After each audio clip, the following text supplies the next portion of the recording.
Alors, dans cet exercice, on nous demande de déterminer la valeur de x pour laquelle le périmètre de ce triangle isocèle est 40. Le triangle isocèle, il est ici, il est tracé ici. On a donc le codage de la figure qui nous montre bien que le triangle est isocèle. On a ici un côté de longueur 15, ici on a également un côté de longueur 15, et le côté qui a pour longueur x est ici. La question est donc de trouver pour quelle valeur de x on va avoir le périmètre de ce triangle qui est égal à 40.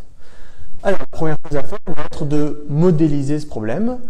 Dans un premier temps, on n'a pas besoin d'écrire soit x le troisième côté du triangle, puisque x, c'est pas quelque chose qu'on amène au problème. X est déjà placé ici, il est déjà défini. Donc, on peut directement modéliser le problème. Donc, pour le modéliser, c'est très simple. On veut que le périmètre de ce triangle, c'est-à-dire ce côté plus ce côté plus ce côté, soit égal à 40. Donc, on peut écrire notre équation, x plus 15 plus 15, et on veut que ça soit égal à 40. La modélisation est terminée, on n'a plus qu'à résoudre cette équation. Donc pour résoudre l'équation, déjà je vais un petit peu simplifier le 15 plus 15, je peux écrire que c'est 30. Pour résoudre cette équation, c'est toujours la même chose, c'est-à-dire qu'on peut additionner ou soustraire le nombre que l'on veut. La condition est de le faire aux deux membres de l'équation. C'est-à-dire que ici, je vais avoir x plus 30, je peux faire plus 10, mais dans ce cas-là, dans le membre de droite, il faudra également que je fasse plus 10.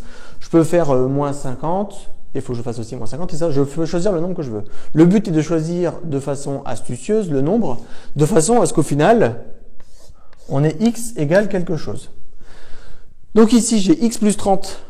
Ce que j'aimerais, c'est avoir uniquement x. Je voudrais me débarrasser de mon plus 30. Donc, ce que je vais faire, je vais soustraire 30 de mon membre de gauche. Si je soustrais 30 de mon nombre de gauche, évidemment, il va falloir absolument que je soustrais 30 également de mon membre de droite. C'est primordial. Sinon, on a une équation qui est fausse.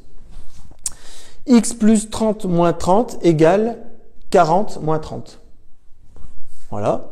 On a donc 30 moins 30 qui est égal à 0, c'est-à-dire qu'on a x plus 0 égale quelque chose. Donc au final, ici on se retrouve bien avec x. Au membre de droite, on a 40 moins 30 qui est égal à 10, et on a déjà terminé l'exercice. La longueur de notre troisième côté, x, doit être égale à 10 pour que le périmètre de notre triangle soit égal à 40.